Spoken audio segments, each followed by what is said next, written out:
কোরআন, কোরআনের তিলাওয়াত, কোরআনের ভাষা, কোরআনের ব্যাকরণ, কোরআনের তর্জমা, এইগুলো যদি ছড়ানো যায় আমাদের এই বাংলার মানুষের মধ্যে, ইনশাআল্লাহ একদিন না একদিন দিন কায়েম হবে। ইনশাআল্লাহ না ছড়ানো পর্যন্ত হবে না, যতই শোডাউন করি না কেন লাভ নাই। হার্ট টু হার্ট কোরআন থাকতে হবে। অ্যাটলিস্ট কোরআন আমরা পড়ে বুঝতে পারি, এই পর্যায়ে যেতে হবে। আমরা মক্তব করছি, মাশাআল্লাহ, অনেকেই মক্তব নিয়ে খেদমত করছেন, কিন্তু ওরা যখন আবার স্কুলে ভর্তি হচ্ছে তারা কোরআন হারিয়ে ফেলছে। আবার কলেজে পড়তে যাচ্ছে, সেখানে কোরআন থেকে তারা সরে যাচ্ছে। শুধু মক্তব না, আমাদের দরকার ইসলামিক বিশ্ববিদ্যালয়, আমাদের দরকার শহরে শহরে ইসলামিক বিশ্ববিদ্যালয়। এবং জেনারেল শিক্ষিত মানুষের সংখ্যা বাংলাদেশে প্রায় 70%, আরও বেশি হবে, আমি কম করে বললাম। আমরা 20-30% মানুষ মসজিদ, মাদ্রাসা, তালিবুল ইলম, তালাবুল ইলম, আল মুজাহাদা ফি তরিকুল ইলম, এগুলোর সাথে আছে। বাকি 70% একটা হিউজ কমিউনিটি আমরা মসজিদ, মাদ্রাসা, শায়েখ, ওস্তাজ, তলাবুল ইলম এগুলো থেকে দূরে থাকি। এই 70% মানুষকে কীভাবে কোরআন শেখানো যায় এই ফিকিরটা করতে হবে। আল্লাহ পাক তৌফিক দান করুন। তো এই জন্য দরকার কোরআনিক কিছু কোর্সেস, কোরআনের দার্স, কোরআন শিক্ষার কার্যক্রম চালু করা। একদিন মসজিদে এসেছি, necessary of course, but not enough, এটা যথেষ্ট না। আমাদেরকে এভাবেই 3 মাস এসে কোরআন শিখতে হবে, আরও 2-1 মাস সময় বাড়িয়ে দিয়ে কোরআনের তর্জমা, অ্যারাবিক গ্রামার কিছু শিখতে হবে। তখন গিয়ে একটা পরিবর্তন দেখা যাবে ইনশাআল্লাহ। আল্লাহ পাক তৌফিক দান করুন। কারণ কিছু সমস্যা আছে আমাদের, সেটা হলো আমাদের শিক্ষা ব্যবস্থায় জেনারেল শিক্ষা এবং ইসলামিক শিক্ষা আলাদা করে দেওয়া হয়েছে। মালয়েশিয়ার মতো কান্ট্রি সব দিক থেকেই ডেভেলপ করেছে। তারা শুধু টলেস্ট বিল্ডিংই নির্মাণ করে নাই, তারা শিক্ষা ব্যবস্থায় এমন একটা নীতি চালু করেছে যে একজন কলেজ পড়ুয়া ছাত্র ইমামতি করতে পারে। ছোট থেকেই সে এভাবেই পড়াশোনা করে উঠে আসছে। এটা আমরা করতে পারতাম। এটা আমাদের যারা দায়িত্বশীল আছেন, শিক্ষা বিভাগে যারা আছেন, রাষ্ট্রে যারা আছেন, তারা করতে পারতেন এবং আপনাদের পারা উচিতও বটে। কারণ আজকে আমাকে টপিক দেওয়া হয়েছে নবী সাল্লাল্লাহু আলাইহি ওয়াসাল্লামের নেতৃত্বের গুণাবলী। তো এই টপিকটা এতই ক্রিটিক্যাল, ওনারা আমাকে বলেছেন 10টা থেকে 11টা পয়েন্টস আপনি বলেন। তো আমি শুধু গাড়িতে লিখতে লিখতে আসছিলাম, তো দেখলাম যে 18 থেকে 20টা হয়ে গেছে। এটা নিয়ে লিখতে থাকলে 50টার কম হবে না। নেতৃত্বের গুণাবলী, নবী সাল্লাল্লাহু আলাইহি ওয়াসাল্লাম কীভাবে তার নেশনকে লিড দিয়েছেন। তো লিডারশিপের প্রথম তার যে একটা ভিশন ছিল, সেটা হলো সবাইকে শিক্ষিত করে তোলা। এমন একজন সাহাবী আপনি খুঁজে পাবেন না যিনি কোরআন এবং সুন্নাহর জ্ঞান জানেন না, একজন সাহাবীও নাই। এমনকি আবু সুফিয়ান রাদিয়াল্লাহু আনহু, যিনি একদম শেষে গিয়ে ইসলাম কবুল করেছেন, কখন ওই যে মক্কা বিজয়ের আগে আগে, তিনিও শেষ বয়সে যখন রোমকদের সাথে যুদ্ধ করছিলেন, ইয়ারমুকের যুদ্ধ, সেই যুদ্ধে কিন্তু তার একটা বড় ভূমিকা ছিল। তিনি একটা বড় ভূমিকা রেখেছেন ইয়ারমুকের যুদ্ধে। মানে এক পর্যায়ে মুসলিমরা জিতে যাচ্ছিল, কিন্তু রোমকদের পাল্টা আক্রমণে মুসলিমরা ছত্রভঙ্গ হয়ে পড়ে এবং মুসলিমদের রমণীদের যে খেমা আছে, মানে তাবু, এই পর্যন্ত কুফার সৈন্যরা চলে আসছিল। এই সময় আবু সুফিয়ান রাদিয়াল্লাহু আনহু একটা জোরালো ভূমিকা রেখেছে এবং তার সাথে ছিলেন ইকরিমা বিন আবি জেহেল, আবু জেহেলের ছেলে ইকরিমা রাদিয়াল্লাহু আনহু। মানুষের লাইফটা আসলে কেমন, যার বাবা জাহান্নামী তার ছেলে জান্নাত। আর ইকরিমা রাদিয়াল্লাহু আনহু বলছেন যে কাতালতু রাসূলুল্লাহি ফি কুল্লি মাউতিন, আমি সারা জীবন রাসূলের এগেইনস্টে যুদ্ধ করেছি। আর আজকে কে আছো আমার সাথে মৃত্যুর বায়াত করতে পারো, কে আছো আমার সাথে মৃত্যুর বায়াত করতে পারো। তারপর তিনি আগ্রাসী আক্রমণ চালিয়ে রোমকদের যে দুর্গগুলো, মানে শেল, ওদের তো যুদ্ধ নীতি খুব উন্নত ছিল, সেগুলো ভেদ করে সামনে চলে যান। এটা টার্নিং পয়েন্ট ছিল ইয়ারমুকের যুদ্ধে। আমি যেটা বলছিলাম, আমাদের টপিক ইয়ারমুকের যুদ্ধ না, যে আবু সুফিয়ান রাদিয়াল্লাহু আনহু শেষ বয়সে ইসলাম কবুল করার পরেও মসজিদে বসে বসে কান্নাকাটি করতেন আর বলতেন যে হাদা কালামু রব্বি, হাদা কালামু রব্বি, এটা আমার রবের কালাম, এটা আমার রবের কালাম। আপনি একজন সাহাবীও খুঁজে পাবেন না যিনি কোরআন এবং সুন্নাহর জ্ঞান থেকে দূরে ছিলেন। কিন্তু আমরা দুর্ভাগ্যজনক এখন অনেক ইসলামের জন্য জীবন দিতে চাই, বাট কোরআন পড়তে জানি না। আমার কথা মন খারাপ করুন না। আমরা ইসলামের জন্য জীবন দিতে চাই ঠিক, এই প্রেরণা আমাদের সবার মধ্যে একটু একটু কাজ করে, কম বেশি, কারো আবেগে, কারো বিবেকে। বেশিরভাগ মানুষের আবেগেই করে। তবে নবী সাল্লাল্লাহু আলাইহি ওয়াসাল্লাম আবেগী নবী ছিলেন না, তিনি খুবই ডিপ্লোম্যাটিক পারসন ছিলেন। তিনি বুঝে কাজ করতেন, কি করতে যাচ্ছি, কেন করতে যাচ্ছি। আমরা এদিকে আসছি ইনশাআল্লাহ। তো প্রথম পয়েন্টটা টাচ করতে চাই, শিক্ষার মধ্যে কোরআন ঢোকাতে হবে। এখন যারা আমরা শিখতে পারি না এই দীর্ঘদিন, আমরা কি করব? এই 60-70% জেনারেল কমিউনিটির জন্য কোরআন শিক্ষার কার্যক্রম চালু করবো ইনশাআল্লাহ। আপনাদের সার্বিক সহযোগিতা চাই এবং অংশগ্রহণ চাচ্ছি। কিছু কিছু নতুন নতুন কোর্সেস আসছে এখন, এগুলো দিয়ে মোটামুটি 6 মাসের মধ্যে কোরআনের বেসিক নলেজ শেখানো যায়, অ্যারাবিক গ্রামার শেখানো যায়। আমি এগুলো নিয়ে ঘাটাঘাটি করছি আলহামদুলিল্লাহ। এই কোরআনের মধ্যেই আলহামদুলিল্লাহ মাত্র 200 থেকে 250টা মাসদার আছে, ফেল আছে। যেগুলো দিয়ে কোরআনের প্রায় 40,000 শব্দ তৈরি করা যায়।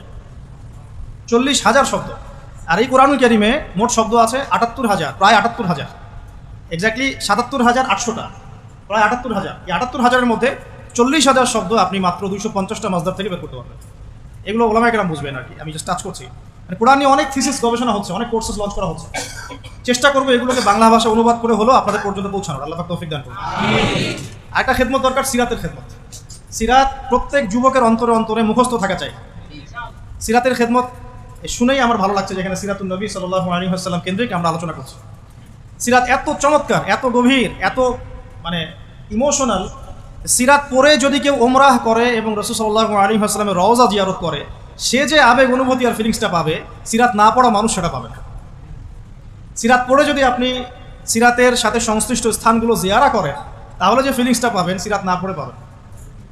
আর কোরআন এবং সুন্নাহর, কোরআনের আয়াতগুলো এবং হাদিসগুলো কোনটা কোন প্রেক্ষাপটে কখন কিভাবে নাজিল হয়েছে, এটা বোঝার জন্য সিরাত লাগবে। আদারওয়াইজ আমরা কোরআন সুন্নাহ হাতে নিয়েও বিভ্রান্ত হতে পারি। সিরাত একটা উপন্যাস, একজন মহামানবের উপন্যাস। যে উপন্যাসটা তিনি নিজ হাতে লিখেন নাই, লিখেছেন আল্লাহ রাব্বুল আলামিন। সিরাত একটা উপন্যাস, এটা সেই ব্যক্তি লিখেননি যাকে নিয়ে সিরাত, বরং এটা লিখেছেন তার রব আল্লাহ রাব্বুল আলামিন। সিরাতুন নবী সাল্লাল্লাহু আলাইহি ওয়াসাল্লাম। তো সিরাতের অনেক পার্ট আছে। সিরাত এবং দাওয়াত, সিরাতের আলোকে দিন কায়েম, সিরাতের আলোকে সুন্নাহ, সিরাতের আলোকে আসবাবুন নুজুল, অনেক পার্ট হতে পারে। সিরাতের আলোকে গাজওয়া, সিরাতের আলোকে সারিয়া, সিরাতের আলোকে জিহাদ, সিরাতের আলোকে দাওয়াত, অনেক কিছু হতে পারে। তো আমরা চাচ্ছি সিরাতের একটা প্যানেল তৈরি করতে, সিরাত বিশেষজ্ঞ প্যানেল। এখান থেকে অনেক ভালো ভালো, অনেক বড় বড় ওলামায়ে কেরাম এবং অনেক ভালো ভালো তলেবে ইলম উঠে আসবেন, যাদেরকে নিয়ে একটা প্যানেল করা যায়, করে সিরাতের ছোট থেকে ছোট, বড় থেকে বড় বিষয়গুলোকে নিয়ে আলাদা আলাদা করে আমরা দার্স রেডি করতে পারি। সিরাতের উপরেই দেখা গেল 50টা দার্স, ঠিক আছে? তো আমার নিয়াত আছে, আপনারা দোয়া করবেন আল্লাহ পাক যেন তৌফিক দান করেন। এবং সিরাত নিয়ে কাজ করতে ইচ্ছুক এমন যুবক ভাই বা যারা তালেবে ইলম আছেন বা যারা এখনো পড়াশোনা করছেন বা ওলামায়ে কেরাম যদি এগিয়ে আসেন, পরামর্শ দেন, আমি খুব উপকৃত হব। আল্লাহ পাক তৌফিক দান করেন। একটা কোরআন, একটা সিরাত। আরেকটা দরকার হলো তাজকিয়া। আরেকটা কি? আমি সুন্নাহ না বলে তাজকিয়া শব্দটা বলেছি এই কারণে, অনেকে আমরা সুন্নাহর উপর আমল করি বাট তাজকিয়া নাই। অনেকে সুন্নাহর উপর আমল করি, দাড়ি রেখেছি, টুপি পরছি, পাগড়ি পরছি, আমরা এমন কোনো সুন্নাহ নাই, আমলে বাদ দিচ্ছি, এমন কোনো সুন্নাহ নাই। 2 রাকাত তাহিয়াতুল মসজিদ পড়ছি, তাহিয়াতুল ওযু পড়ছি, বাট তাজকিয়া নাই। তাজকিয়া কি? আত্মশুদ্ধি। তাজকিয়া মানে কি? আত্মশুদ্ধি। আর তাজকিয়া যে আমাদের নাই, এটা বোঝার জন্য অনলাইন যথেষ্ট। অনলাইনে ফেসবুকে ঢুকলেই বোঝা যায় আমাদের তাজকিয়ার কি অবস্থা। এখানে অনেক সময় একজন আলেম আরেকজন আলেমকে যে ভাষায় গালি দিচ্ছেন, তাতে আপনারা পরকালে আল্লাহর কাছে কি জবাব দিবেন সেটা চিন্তা করতে হবে। তাজকিয়ার সাথে এগুলো কি সম্পর্ক? বাবা মা ভাই বোন জ্ঞাতি গোষ্ঠী তুলে গালি দিয়ে ধুয়ে দিচ্ছে। তো যদি ওলামায়ে কেরামদের কেউ এই কাজগুলো করে থাকেন, তাহলে সাধারণ জনগণ কি করবে? কাদেরকে দেখে তারা শিখবে ইসলাম? ইস্যু পাগল হয়ে গেছে আমরা। মন চাইলে একটা কমেন্ট করে দিলাম, মন চাইলেও একটা গালি দিয়ে দিলাম, মন চাইলেও একটা শেয়ার দিয়ে দিলাম। এটার পরিপ্রেক্ষিতে উম্মার মধ্যে যে বিভক্তি বাড়ছে এবং প্র্যাকটিসিং মুসলিমদের সম্পর্কে জেনারেলদের যে একটা বিরূপ ধারণা সৃষ্টি হচ্ছে। আর যারা ইসলামের দিকে আসতে চায়, ওরাও আসার আগে আবার চিন্তা করছে 10 বার যে বাবা যাবো কি যাবো না। আমাদের চরিত্র পরিশুদ্ধ করতে হলে তাজকিয়া দরকার। তাজকিয়া মানেটা কি? অনেকে এটাকে সুফিজমের সাথে সম্পৃক্ত করে দেন। সুফিজম, তাজকিয়া এগুলো ইসলামের কোনো শত্রু হয় না। এটা মানুষকে আধ্যাত্মিকত্ব শেখায়, বরং সুন্নাহর উপর আমল করার একটা প্রেরণা তৈরি করে এবং মনটাকে পরিশুদ্ধ করে। ধরেন আমি সারাদিন অনেক সুন্নাহর উপর আমল করছি, কিন্তু আমার এক ভাইকে আমি হিংসা করি। আর হিংসা এখনকার অনলাইনের জগতে ফরজ। হিংসা না করলে কেউ অনলাইনে টিকতে পারবে না, তাকে হিংসা করতেই হবে। যেমন সুদ না খাইলে কেউ অর্থনীতি চালাতে পারে না, সুদ এখন ফরজ হয়ে গেছে। ঠিক এরকম অবস্থা, আল্লাহ মাফ করো। তো আমি যদি সুন্নাহর উপর আমল করি কিন্তু আপনাকে হিংসা করি, তাহলে লাইলাতুল বারার মতো রাত্রেও আমি ক্ষমা পাচ্ছি না। আল্লাহ পাক বলছেন সবাইকে আল্লাহ মাফ করে দিচ্ছেন এই হিংসুক ব্যতীত। তাহলে তাজকিয়া কি? আত্মশুদ্ধি। এটা আজকের টপিক না, আমি বলছি 3টা জায়গায় ফোকাস করতে হবে খুব বেশি। কোরআনের শিক্ষা স্পেশালি জেনারেলদের মধ্যে, কারণ মক্তব মাদ্রাসা শেখানো হচ্ছে বাট জেনারেলরা পাচ্ছেন না। এবং শিক্ষাটাকে সহজ করে দেওয়া, সহজলভ্য করা, সহজ করা, যাতে ঘরে ঘরে হার্ট টু হার্ট আমরা কোরআনটা পৌঁছাতে পারি। শুধু তিলাওয়াত নয়, তিলাওয়াতের সাথে অবশ্যই অর্থ বোঝা। শুধু তেলাওয়াত করলে অবশ্যই নেকি পাবেন আপনি, প্রত্যেক হরফে 10 নেকি করে, কিন্তু এটাতে কোরআনের হক পরিপূর্ণ আদায় হয় না, কোরআনের মূল মেসেজটা আমরা পাচ্ছি না। আর 2 নাম্বার হচ্ছে সিরাতের শিক্ষা, সিরাতের ব্যাপক প্রচার প্রসার। আর 3 নম্বর তাসকিয়া, সুন্নাহ ভিত্তিক জীবনযাপন এবং তাসকিয়া। তাসকিয়ার জন্য দরকার আত্মশুদ্ধিওয়ালা মানুষের সহবত। আত্মশুদ্ধিওয়ালা মানুষের সহবত, এই মানুষ খুঁজে বের করা একটা চ্যালেঞ্জ। এই মানুষগুলো খুঁজে পেতে হলেও তাকদীরের একটা ভালো ভাগ্য লাগবে। কারণ দিন শেষে বুঝতে পারছি যে কেউ যদি জাহেল থাকে এটাও তাকদীরেই ছিল, কেউ যদি হকপন্থী আলেমের সহবত পেয়ে যায় এটাও তাকদীরেই ছিল। কিছু করার না, এটা তাকদীর। কেউ পাবে কেউ পাবে না, কিন্তু চেষ্টা যে করবে আল্লাহ পাক তাকে মিলাই দিতেও তো পারেন ইনশাআল্লাহ। দিন দিন এরকম আত্মশুদ্ধিতে পরিপূর্ণ ওলামায়ে কেরামদের সংখ্যা কিন্তু কমছে। আপনি খেয়াল করেছেন? কমছে। যে ব্যক্তি হক ও বাতিলকে পার্থক্য করে দেয়, যে ব্যক্তি অন্যের শুভাকাঙ্ক্ষী, যে ব্যক্তি উম্মার ঐক্য চায়, যে ব্যক্তি নিজে যা বলে তার উপর আমল করে, যে ব্যক্তি অন্যকে আল্লাহর দিকে ডাকে, যে ব্যক্তি নিজে হারাম খায় না, যে ব্যক্তি আলেমদের মাঝে বিভেদ সৃষ্টি করে না, যে ব্যক্তি মানুষকে নবী সাল্লাল্লাহু আলাইহি ওয়াসাল্লাম রেখে যাওয়া সুন্নতের দিকে ডাকে, যার অন্তরটা পরিষ্কার, ভিতরে কোনো হিংসা নাই, কোনো অহংকার নাই, কোনো গীবত তহমত কিচ্ছু নাই, এরকম মানুষ, এরকম আলেম খুঁজে পাওয়া কি চারটাখানি কথা? আমার কথা শুনে আপনাদের ইগোতে লাগা উচিত নয়, আপনাদের চোখে পানি আসা উচিত। এই কথা 3টা ওলামায়ে কেরামদের জন্য। আমরা অনেক ওলামায়ে কেরামকে দেখেছি টাইটেল পাস, অন্তরটা হিংসা দিয়ে ভর্তি। এতে আপনি ইগোতে নিয়েন না, বরং আপনার চোখ দিয়ে পানি পড়া উচিত। বিকজ আপনার হিসাব আগে হবে। 3 জন ব্যক্তিকে দিয়ে জাহান্নাম উদ্বোধন করা হবে: শহীদ, দাতা, দানশীল, আলেম। আমি এমন অনেক ওলামায়ে কেরামকে দেখেছি যাদের কথাবার্তা, চলাফেরা এবং ওঠা বসাতে অহংকার স্পষ্ট, কেবর, অহংকার স্পষ্ট। আর আলহামদুলিল্লাহ আমি এমন অনেক ওলামায়ে কেরামের সোহবত পেয়েছি যারা আল্লাহর ওলি, যারা আল্লাহর ওলি। তো এখন এই পর্যন্ত যাওয়াটা আপনার জন্য চ্যালেঞ্জ। আল্লাহর কাছে অনেক দোয়া করতে হবে এবং নিজের অন্তরটাকে নিউট্রাল রাখতে হবে, কোনো দিকে বায়াসড হয়ে যাওয়া যাবে না। নিউট্রাল রাখলে ইনশাআল্লাহ তাহলে আপনি বুঝতে পারবেন যে কে হকের উপর আছে, কে বাতিলের উপর আছে। আল্লাহ পাক আমাদের সবাইকে আত্মশুদ্ধিতে পরিপূর্ণ মানুষের সোহবত দান করুন, আমিন। আমাদেরকেও সেই আত্মশুদ্ধি অর্জন করার তৌফিক দান করুন। এই 3টা জায়গায় খুব বেশি ফোকাস করা দরকার। সিরাত নিয়ে 2টো কথা বলে আমি আমার টপিকে আসছি। আজকে সবগুলো আলোচনা করব না, কারণ আপনাদের জন্য একটা সুখবর আছে, আমার জন্য সুখবর। ইনশাআল্লাহ আগামীকাল আমি আবার আসবো। যে অংশটুকু বাকি আছে এই অংশটুকু আমরা আগামীকাল শেষ করবো। আগামীকাল আমাদের এখানে একজন ওস্তাদ আসবেন, তার আগে বা তারপরে, যদিও কালকে আমার ডেট নাই, আমি চেয়ে নিয়েছি এটা, কারণ আমি সিরাত পড়তে গিয়ে দেখেছি যে এটা এক লেকচারে কোনোদিনও আলোচনা শেষ করা যাবে না। এই সিরাতের উপরে আলোচনা করতে হলে আমার 24টা ক্লাস দরকার। একটু এই জায়গাটা শোনেন। এই পুরো সিরাত, আমার হাতে একটা পাতলা সিরাতের বই আছে, সিরাতে খাতামুল আম্বিয়া, আপনারা অনেকেই জানেন, এই বইটা পড়েছেন। আল্লামা শফি রাহিমাহুল্লাহ রচিত অনবদ্য একটা কিতাব, কলেবর ছোট কিন্তু অনেক গভীর কথা। এরকম সিরাতের অনেক বই আছে। আলহামদুলিল্লাহ আমার বাসাতে মোটামুটিভাবে 15-20 হাজার টাকার সিরাতের বই আছে, অনেক। এটা কিছুই না, 15-20 হাজার টাকার বই। আমাদের ওস্তাদরা কোনো একটা সফরে গেলে একসাথে 2-3 লাখ টাকার বই কিনে। হ্যাঁ, আমাদের ওস্তাদরা এই তো বেশি দূর না, আপনি মার্কাজুর দাওয়ায় গিয়ে দেখেন, শাইখরা যখন সফরে যান তখন মনে হয় 2-3 লাখ টাকার বই কিনেন। তাদের কাছে বইয়ের কিন্তু অভাব নাই। একটা লম্বা ঘর ভর্তি পুরো বই আর বই, কিন্তু এতগুলো বই থাকা সত্ত্বেও তারা প্রত্যেক সফরে 1 লাখ, 1.5 লাখ, 2 লাখ টাকার বই কিনেন। এটা এমন কিছু না, আমি জাস্ট একটা এক্সাম্পল দিলাম যে আপনারাও এগুলো সংগ্রহে রাখতে থাকেন, ইনশাআল্লাহ আপনার সিরাতের কলেবর বৃদ্ধি হবে। এখন আসেন টপিকে আসেন, কঠিন টপিক, নবী সাল্লাল্লাহু আলাইহি ওয়াসাল্লামের নেতৃত্বের গুণাগুণ। তো আমাদের এখানে নিশ্চয়ই নেতারাও আছেন।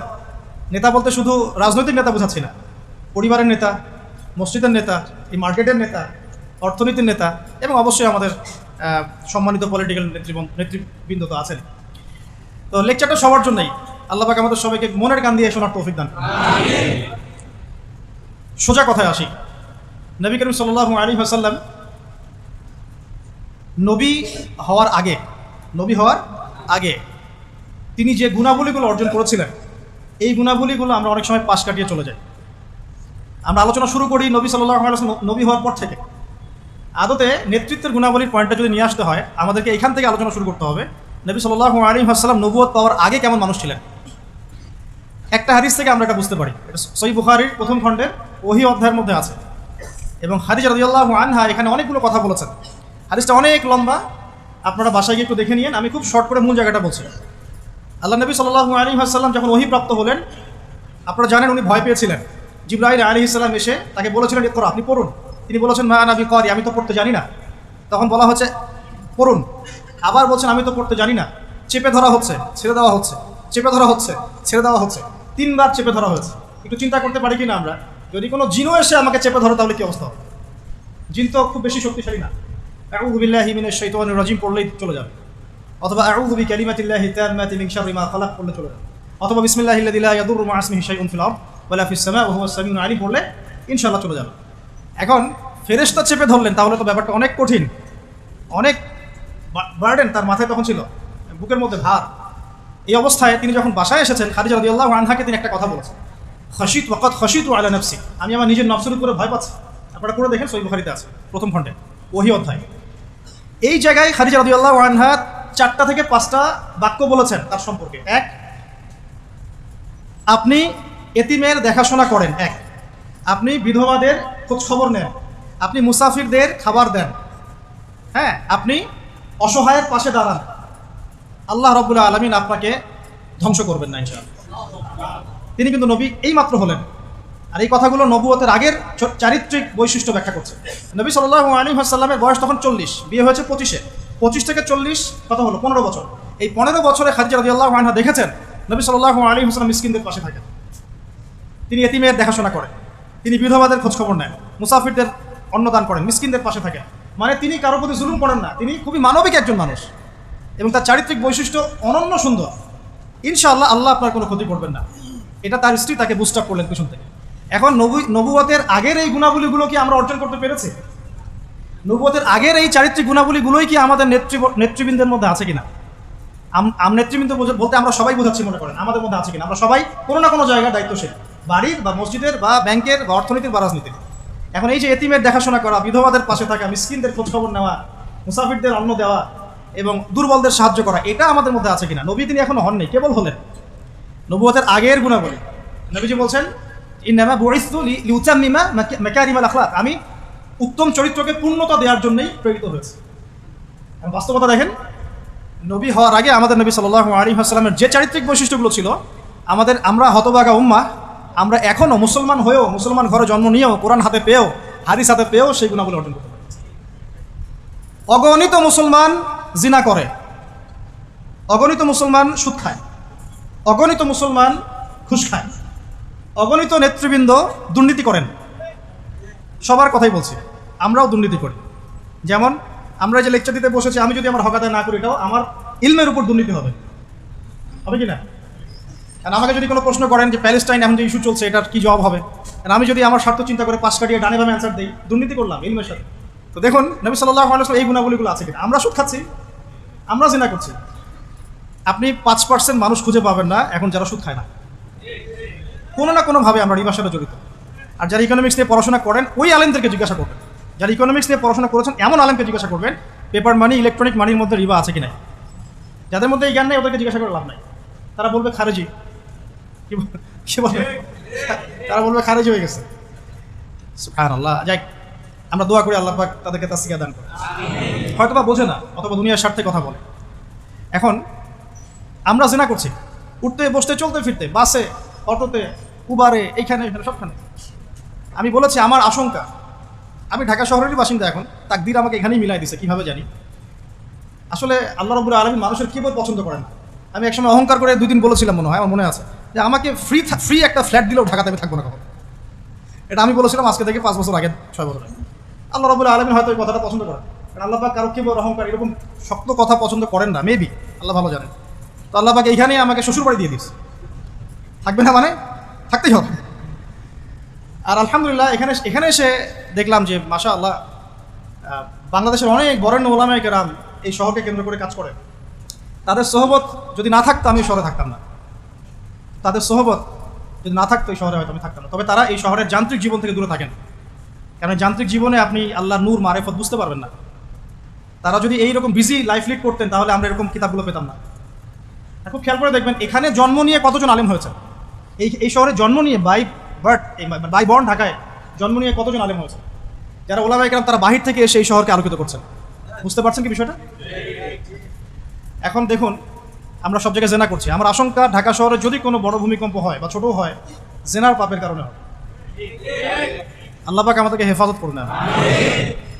আর আমি আজকে আরও বেশি কনসিয়াস এবং ভয় পাচ্ছি এই কথাটা বলতে, যে যদি আল্লাহর কোনো গজব চলে আসে, তখন ভালো মন্দ কোনো মানুষ ছাড় পাবে না, আমরাও ছাড় পাবো না। ভালো মানুষ মনে হয় ছাড় পাবে এমন না। কারণ আজকে সকালে আমি একটা কিতাব পড়ছিলাম, আল্লামা হুসাইন আহমদ মাদানী রাহিমাহুল্লাহ, আপনার নাম শুনেছেন নিশ্চয়ই, ওলামায়ে দেওবন্দের একজন নক্ষত্র। তার একটা কিতাব আছে শেষ খলিফার পদধ্বনি, পড়ছেন? শেষ খলিফার পদধ্বনি, ইমাম মাহদিকে নিয়ে লিখেছেন উনি, মাশাআল্লাহ। এই কিতাবটার পাণ্ডুলিপি পাওয়া গেছে প্রায় 75 বছর পরে, হারিয়ে গিয়েছিল এটা। কারণ তাকে ওই ইতালির পাশে মাল্টা একটা জায়গা আছে, ওখানে ব্রিটিশরা নির্যাতন করেছিল নিয়ে গিয়ে, ওইখান থেকে হারিয়ে গেছে বইটা। যাই হোক, ওইখানে তিনি একটা হাদিস এনেছেন যে যখন ইমাম মাহাদির হাতে বায়াত নেওয়া হবে, জায়গাটা হচ্ছে হাজারে আসওয়াদ। দেখেছেন হাজারে আসওয়াদ, কাবা ঘরের এই কর্নার হাজারে আসওয়াদ, রুকনে ইয়ামানি না, কিন্তু অনেকে রুকনে ইয়ামানিকে হাজারে আসওয়াদ মনে করে। হাজারে আসওয়াদ এবং এই যেখানে আছে মাকাম ইব্রাহিম, এর মাঝখানে বায়াত নেওয়া হবে। আর বায়াত নেবেন কতজন জানেন? 313 জন। 313 জন। বদরি সাহাবী 313, তালুতের বাহিনী 313, এখানেও 313। তো বায়াত যখন নেওয়া হবে শাম থেকে, তখন একটা দল আসবে তাদের বিরুদ্ধে যুদ্ধ করতে। নবী সাল্লাল্লাহু আলাইহি ওয়াসাল্লাম বলেছেন শামের ওই বাহিনীকে মক্কা মদিনার মাঝখানে বাইদা নামে একটা জায়গা আছে, এখানে ধসিয়ে দেওয়া হবে। আয়েশা রাদিয়াল্লাহু আনহা বলছেন তখন তো অনেক সাধারণ মানুষও থাকবে, নবীজি বললেন সবাইকে ধসিয়ে দেওয়া। এখান থেকে একটা দলিল আনা হয়েছে, ওখানে আল্লাহর গজব চলে আসলে ভালো মন্দ সবার উপরেই আসবে, এরপর কিয়ামতের দিন নিয়াত অনুযায়ী মানুষকে ওঠানো হবে। আল্লাহ পাক আমাদেরকে আল্লাহ পাকের গজব থেকে হেফাজত করুন, আমাদেরকে ইসলাম এবং সংশোধন দান করুন, আমাদের নেক হায়াতে আল্লাহ বরকত দান করুন। আল্লাহ পাকের গজব আসে এমন কাজে লিপ্ত হওয়া থেকে আল্লাহ পাক হেফাজত করুন। নবুয়তের আগের ক্যারেক্টার আমরা অর্জন করতে পারিনি, এই পয়েন্টে ছিলাম। জেনা প্রচুর হচ্ছে, স্পেশালি ইয়াং জেনারেশনে। আল্লাহ পাক আমাদেরকে জেনা থেকে বাঁচিয়ে রাখুন। আর মেয়েদের কথা তো বলার অপেক্ষা নাই, কি অবস্থা, কি অবস্থা আমাদের শহরের মেয়েদের, কি অবস্থা আমাদের মা বোন স্ত্রীদের, কি অবস্থা। আমরা আল্লাহর কাছে কি জবাব দিব? আমরা কেউই চোখের পথ থেকে মুক্ত নই, আর যারা অনলাইনে বিচরণ করি তারা তো মোটেই না। আমরা আল্লাহর কাছে আসলে কি জবাব দেব? ও মার্কেটেই আছি তো বসে, আমরা তো মার্কেটেই বসে আছি। সুবহানাল্লাহ, মার্কেট মানে এখন মহিলা, মার্কেট এখন ছেলের চেয়ে মহিলা বেশি। মানে আমরা কামাই রোজগার করে বাসায় গিয়ে টাকা ধরিয়ে দিয়ে যাও। আল্লাহ পাক আমাকে ইসলাহ দান করুন, আপনাদের সবাইকে ইসলাহ দান করুন। প্রথম কথা, নবী সাল্লাল্লাহু আলাইহি ওয়াসাল্লামের নবুয়তের পূর্বের জীবনের যে আখলাক, সে আখলাকটা অর্জন করতে হবে। এটা হচ্ছে নববী নেতৃত্বের প্রথম শর্ত। তারা যাবে ইনশাআল্লাহ। তাহলে আমরা এখন বেসিক কিছু কাজ করব। দেখুন, মুসলমানের দোকানে আমরা যেতে মাঝে মাঝে ভয় পাই, ঠকায় দেয় কিনা। একজন হিন্দু ভাইয়ের দোকানে গিয়ে আপনি দুধ কিনতে কমফোর্ট ফিল করেন, ও দুধে পানি মেশায় না। হ্যাঁ, অনেক সময় এমন হয়, সব সময় না হলে অনেক সময় এমন হয়। তাহলে আমরা যদি আমাদের আখলাক ঠিক না করতে পারি, তাহলে এই বড় বড় কথাগুলো আসলে কোনো কাজে দিবে না। আল্লাহ পাক আমাদের সবাইকে ভিতর থেকে সৎ হওয়ার তৌফিক দান। এতিমের দেখাশোনা করা যাবে ইনশাআল্লাহ। বিধবাদের দেখাশোনা, অনেকে ফ্যান্টাসিতে ভোগেন, 4টা বিয়ে করবেন, তো একজন বিধবাকে বিয়ে করে দেখান, তাই না? আমাদের তো মাশাআল্লাহ অনেক ফ্যান্টাসি অনেকের মধ্যে, 4টা করবো 4টা বিয়ে। তো একজন বিধবাকে করে দেখান, একজন তালাক প্রাপ্তাকে করে দেখান, একজন এতিমকে করে দেখান, তারপরে বোঝা যাবে যে ইসলাম কতটুকু বুঝেছে। আচ্ছা, মিসকিনদের পাশে থাকা, অসহায়ের পাশে থাকা, মাজলুমের পাশে থাকা, মুসাফিরদের খেদমত, এই কাজগুলো আমরা করতে পারবো ইনশাআল্লাহ। আল্লাহ পাক এরকম সোশ্যাল ওয়ার্কগুলো করার তৌফিক আমাদের সবাইকে দান করুন। 2 নম্বর দেখুন, নবী সাল্লাল্লাহু আলাইহি ওয়াসাল্লাম নবী হয়েছেন, এবার তিনি উম্মাহকে নেতৃত্ব দিবেন, কারণ আল্লাহ পাক তাকে একটা ভিশন দিয়েছেন। ভিশনটাকে ফিক্স করতে হবে। ভিশন মানে কি? লক্ষ্যটা কি? লক্ষ্যটা এক বাক্যে হচ্ছে আমি, আপনি, আমরা সবাই। নবী সাল্লাল্লাহু আলাইহি ওয়াসাল্লামের ক্ষেত্রে পুরো উম্মাহ, আমরা যেন দুনিয়াতেও সফল হই, পরকালেও জান্নাতে যাই। বাস, সিম্পল। এর চেয়ে বড় কোনো ভিশন আছে? আমাদের ভিশন 2টা, এক কোরআন সুন্নাহ রাসূলের সিরাত তাজকিয়া, এগুলোকে নিয়ে যেন আমরা দুনিয়াতে সফল হই, পরকালে জান্নাতে যাই। ব্যাস, এতটুকুই। আর দুনিয়াতে সাফল্য মানদণ্ড, মানে সাফল্য ব্যর্থতার মানদণ্ডটাই পরকালের জান্নাতে যাওয়া না যাওয়ার মানদণ্ড নয়। দুনিয়াতে কেউ যদি কিছু ব্যর্থ হয়, দারিদ্রতায় থাকে, অভাবে থাকে, ইত্যাদি ইত্যাদি, তাহলে এর মানে এই না যে সে জান্নাতে যেতে পারবে না। কিন্তু আল্লাহ পাক আমাদেরকে পাঠিয়েছেন, এই শরিয়া দিয়েছেন, নবী সাল্লাল্লাহু আলাইহি ওয়াসাল্লামকে পাঠিয়েছেন, কোরআন সুন্নাহ দিয়েছেন, দুটো। একটা হচ্ছে আমরা যেন দুনিয়াতেও দাপটের সাথে চলতে পারি, বিজয়ী হতে পারি, বিজয়ী উম্মাহ হতে পারি, এবং পরকালে যেন আমরা জান্নাতে যেতে পারি। That's all. এটা আমাদের ভিশন। তো এই ভিশনটা নবী সাল্লাল্লাহু আলাইহি ওয়াসাল্লামের ছিল কি ছিল না? এখন এটাকে বাস্তবায়ন করার জন্য আল্লাহ নবী সাল্লাল্লাহু আলাইহি ওয়াসাল্লাম নিজে হিমসেলফ তিনি নেতৃত্ব দিয়েছেন কিনা? প্রথমে দেখিয়েছি আপনাকে আগের ক্যারেক্টার। ওই আগের ক্যারেক্টারগুলো কি পরে নাই হয়ে গেছে? ওই ক্যারেক্টারগুলো আরও বেশি দীপ্তমান হয়েছে। কোনটা আরও বেশি দীপ্তমান হয়েছে? এখন ওহী আসার পরে নবী সাল্লাল্লাহু আলাইহি ওয়াসাল্লাম প্রথম যেটাতে ফোকাস করলেন সেটা হলো ইলম অর্জন করা এবং অন্যকে ইলম শেখানো। আল্লাহ নবী সাল্লাল্লাহু আলাইহি ওয়াসাল্লাম আল্লাহর কাছ থেকে ইলম শিখছেন। এটা ইলম না কোরআন? এটা ইলম নয় কি? এটা আল্লাহর পক্ষ থেকে দেয়া ইলম, ওহী, এবং এর সাথে হিকমা দেওয়া হয়েছে, মানে সুন্নাহ। তো কোরআন এবং সুন্নাহ আল্লাহ পাক তাকে শেখাচ্ছেন, এবং নবী সাল্লাল্লাহু আলাইহি ওয়াসাল্লাম এটা তার উম্মাহকে শেখাচ্ছেন। তাহলে একজন সফল নেতার গুণাবলী হবে এই মানবিক গুণাবলীগুলোর সাথে সে নিজে ইলমের ধারক বাহক হবে এবং সমাজে আলো ছড়িয়ে দিবে জ্ঞানের। এটাই হচ্ছে একজন নেতার আদর্শ নেতার গুণাবলী, যে নিজে ইলমের ধারক বাহক হবে এবং জনগণের মধ্যে জ্ঞান ছড়িয়ে দিবে। আর এই জ্ঞানের ডেফিনেশনটা কি হবে তাহলে? শুধু কি বস্তুবাদী জ্ঞানী জ্ঞান, নাকি জ্ঞানের কোনো ডেফিনেশন আছে, সংজ্ঞা আছে? সংজ্ঞাটা আমরা কোরআন থেকে নেই। সংজ্ঞাটা আল্লাহ কোরআনে দিয়েছেন সূরা কাহফের মধ্যে, ওয়াকুলিল হাক্কু মির রাব্বিকুম ফামান শাআ ফালইউমিন ওয়া মান শাআ ফালইয়াকফুর। এই হক বা সত্যটা তোমার রবের পক্ষ থেকে আসে। আর সূরা বাকারা আছে ওয়াকুলিল হাক্কু মির রাব্বিকুম ফালা তাকুনান্না মিনাল মুমতারিন। হক আল্লাহর পক্ষ থেকে আসে, তুমি সন্দেহবাদীদের অন্তর্ভুক্ত হও না। মানে হক, এই জ্ঞান, এই কোরআন যেটাই আপনি বলেন, এটা আল্লাহর পক্ষ থেকে আসে।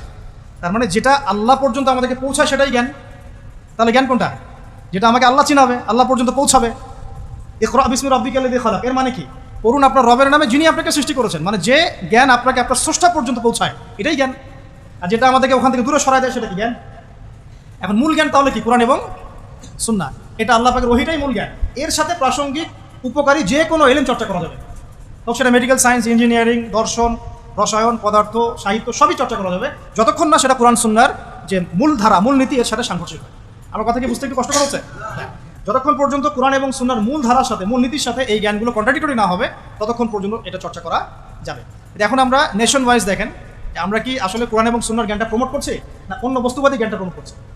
আর নবী সাল্লাল্লাহু আলাইহি ওয়াসাল্লাম কি করেছেন? তিনি কি বস্তুবাদী জ্ঞানটাকে প্রমোট করেছেন বেশি, নাকি কোরআন সুন্নাহর জ্ঞানটাকে বেশি প্রমোট করেছেন?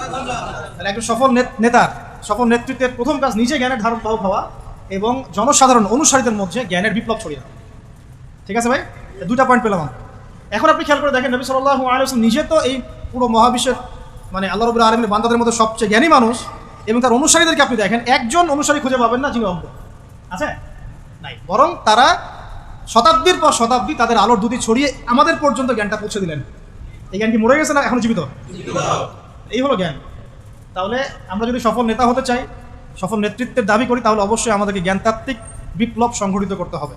এটার জন্য শুধুমাত্র বস্তুবাদী জ্ঞান যথেষ্ট নয়। যতক্ষণ না আমরা জেনারেল শিক্ষা, ইসলামিক শিক্ষাকে একত্রিত করে একটা নতুন কিছু করছি, ততক্ষণ পর্যন্ত এই জাতির, এই আমরা যারা স্বপ্ন দেখি যুবক যুবতী সোনামণিদেরকে নিয়ে, এটা বাস্তবায়িত হবে না। আসলে এটা বাস্তবায়িত হবে না। আমরা একটা জিনিস লক্ষ্য করছি, দেখুন, এটাও একটা নেগেটিভ বিষয়। এটাও ইগোতে নিয়ে না, ভাবতে হবে বিষয়গুলো নিয়ে। ইগোতে নিয়ে নেওয়া যাবে না, কথা শুনলেই ভাবতে হবে। আমরা অনেকেই সমাজটাকে বিভক্ত করে ফেলছি, এবং এই বিভক্তটা করছি আমরা কিছু দাড়ি টুপিওয়ালা মানুষ। এটা আমি নিজেও ফেস করেছি। একটু মসজিদে আছি আমরা, আদব রক্ষা করো, কিছু দাড়ি টুপিওয়ালা মানুষ। আমরা সমাজটাকে এভাবে বিভক্ত করেছি, তোমরা জেনারেল, আমরা আলেম। তোমরা জেনারেল, তো you have come from general background, আর আমরা এসেছি ফ্রম মাদ্রাসা ব্যাকগ্রাউন্ড। এভাবে অনেক সময় আমরা সমাজটাকে বিভক্ত করে ফেলছি। এটাতে কি হচ্ছে? জেনারেল আর একটা কন্ট্রাডিক্টরি সৃষ্টি হচ্ছে, কনফ্লিক্ট তৈরি হচ্ছে একটা। এভাবে ডিল করা, ট্রিট করাটা মনে হয় ঠিক হচ্ছে না। বরং আমাদের উচিত যারা জেনারেল লাইনে পড়াশোনা করেছে দীর্ঘদিন, তাদেরকে একটু বুকে টেনে নেওয়া। আদারওয়াইজ আপনি তাদেরকে দিন ওইভাবে শেখাতে পারবেন না। আর এটা তো অহংকার হয়ে যাবে তখন, যে আমি মাদ্রাসা ব্যাকগ্রাউন্ড থেকে আসছি, তুমি জেনারেল ব্যাকগ্রাউন্ড থেকে আসছো, তুমি কি জানো? তুমি তো জানো না সামি আল্লাহু এর পরে পেশ দিতে হয়। মানে আমরা এটাও জানি না পেশ দিতে হয়। এভাবে আক্রমণ করা হচ্ছে যে ব্যাকরণে তো তুমি কিছুই জানো না। সামিআ আল্লাহু হুয়ের ওখানে পেশ দেওয়া লাগে, তুমি তো ব্যাকরণে কিছুই পড়ো নাই। নাহুসা, এত অহংকারী হলেন কিভাবে? এত হিংসা কেন? এগুলো তো আমরা বক্তব্য করেছি আজকে থেকে 30 বছর আগে, এবং আমাদেরকে শেখানো হচ্ছে প্রত্যেকটা ওয়ার্ডের হক আদায় করে বলার জন্য, এক একটা ওয়ার্ড, এক একটা শব্দের হক আদায় করে যেন উচ্চারণ করা। সুবহানাল্লাহ। তো আমরা অনেক সময় সমাজটাকে এভাবে বিভক্ত করে ফেলছি, অজ্ঞতাবশত, অহংকারবশত। এতে করে হচ্ছে কি, অনেক সময় ইসলাম এবং জেনারেল ব্যাকগ্রাউন্ডের মানুষেরা তারা একে অপরের সাথে কন্ট্রাডিক্টরি, কনফ্লিক্ট হয়ে যাচ্ছে। তো আমাদের উচিত, আমার মনে হয় এটা নিয়ে ভাববেন আপনারা, আমাদের উচিত সবাইকে আগে কাছে টেনে নেওয়ার মানসিকতা তৈরি করা। এমন অনেক অনেক স্কলার আছেন যারা আগে ইঞ্জিনিয়ার হয়েছেন, পরে পীর হয়েছেন, আগে ডক্টর ছিলেন, পরে উম্মার রাহাবার হয়েছেন, আগে একটা প্রফেশনে ছিলেন, পরে মাশাআল্লাহ উম্মার দায়ী হয়েছেন। এমন অনেক মানুষ আপনি পাবেন। এমন অনেক খেদমত তাদের আছে যেটাকে এভাবে হেলায় ফেলে দেওয়া যাবে না।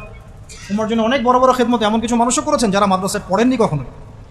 আর এখন আমরা যদি তাদেরকে তাড়িয়ে দেই, তাহলে তারা তো আমাদের কাছে আসতে যাবে না। আল্লাহ পাক আমাদের সবাইকে নববী আখলাক অর্জন করার তৌফিক দান। কথাগুলো এই কথা না নিয়ে ভাবতে হবে যে আমরা এখানে 70% জেনারেলদেরকে কীভাবে আলাদা করে দিব কেন? বরং তাদের মধ্য থেকে ট্যালেন্টেড মানুষদেরকে নিয়ে কিন্তু আমাকে এই দেশটা করতে হবে। আমরা এই দেশের কথাই চিন্তা করি। যদি আমি কারো খেদমত ছোট করছি না, আমরা একটা কিছু মানুষের, সমাজে কিছু মানুষ এই ভাইবটা ছড়ানোর চেষ্টা করছে। আপনারা এই ভাইবের মধ্যে পা দিবেন। ওলামায়ে কেরামদেরকে তাদের জায়গায় শ্রদ্ধার পাত্র হিসেবে রাখবেন, নিজেরা তাদের সহবতে গিয়ে দিন শিখবেন, এবং একটা হৃদ্যতাপূর্ণ সম্পর্ক রাখার চেষ্টা করবেন, যাতে একে অপরের সাথে কোনো রকম কনফ্লিক্টে না যায়। কেউ আল্লাহ পাক আমাদেরকে বোঝার তৌফিক দান করুন, আমিন। মানবিক গুণাবলীর সাথে 2 বলেছে ইলম ধারণ করা এবং মানুষকে শেখানো। আল্লাহ পাক আমাদের সবাইকে ইলম শেখার তৌফিক দান করুন। লাস্ট টাইম প্রশ্ন করি, ইলম মানে কোন ইলম ভাই? শুধু কি বস্তুবাদী জ্ঞান, বা শুধু কি কোরআন সুন্নাহ? কোরআন এবং সুন্নাহ অবশ্যই মৌলিক শেকড়, এর পাশাপাশি আপনি উপকারী জ্ঞানও শিখতে পারবেন। এই জ্ঞানের প্রচার প্রসার যখন ব্যাপক হবে, নেতা কেন পুরো জাতিটাই দেখবেন মাশাআল্লাহ বিশ্বের বুকে মাথা তুলে দাঁড়াবে ইনশাআল্লাহ। আল্লাহ পাক আমাদের সবাইকে জ্ঞান অর্জন করার তৌফিক দান করুন। 3 নম্বরে আসি। আজকে তো সব বলতে পারবো না বলেছি, ইনশাআল্লাহ আগামীকালের জন্য কিছু রেখে দিচ্ছি। আজকে আমি চেষ্টা করছি 10টা টাচ করা, ঠিক আছে ইনশাআল্লাহ, শর্ট করে 3 নম্বরটা বলি। দেখুন, 3 নম্বর হচ্ছে নবী সাল্লাল্লাহু আলাইহি ওয়াসাল্লাম নিজে ইলম আল্লাহর কাছে পেয়েছেন, সাহাবীদেরকে শিখিয়েছেন। সবচেয়ে বেশি কঠোর আমল তিনি নিজে করেছেন। 3 নম্বরটা হচ্ছে একজন নেতার অন্যতম গুণাবলী থাকতে হবে সিরাতের আলোকে, নেতৃত্বের গুণাবলীর অংশে তাকে নিজেকে আগে আমল করে দেখাতে হবে। শুধু বড় বড় কথা বলা, লেকচার দিয়ে ক্ষান্ত হলে চলবে না, মানুষকে শেখালেই চলবে না, নিজেকে আগে আমল করে দেখাতে হবে। আমি কয়েকটা এক্সাম্পল দিচ্ছি। দেখুন, হুনাইনের যুদ্ধ চলছে, একটু মনোযোগ দেন। হুনাইনের যুদ্ধ চলছে, নবী সাল্লাল্লাহু আলাইহি ওয়াসাল্লামের আশপাশের সাহাবীরা ছত্রভঙ্গ হয়ে গেছে। এই হুনাইনের যুদ্ধ হচ্ছে মক্কা বিজয়ের পরে, কিন্তু মক্কা বিজয়ের আগে নয়। তো সাহাবীরা ছত্রভঙ্গ হয়ে গেছে, নবী সাল্লাল্লাহু আলাইহি ওয়াসাল্লাম নিজে সামনে এগিয়ে গিয়ে তরোয়াল খুলে উঁচু করে বলছিলেন যে আনা মুহাম্মদ আনা রাসূলুল্লাহ লাস্তু কাযিবান, আমি মুহাম্মদ, আমি আল্লাহর রাসূল সাল্লাল্লাহু আলাইহি ওয়াসাল্লাম, লাস্তু কাযিবান, আমি মিথ্যাবাদী নই।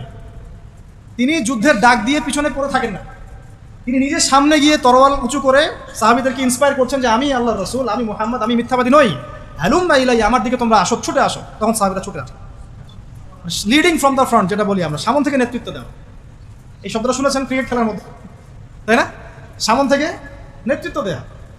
নবী সাল্লাল্লাহু আলাইহি ওয়াসাল্লামের চারপাশে সাহাবীরা খন্দকের যুদ্ধের সময় পখিরা খুঁড়ছে।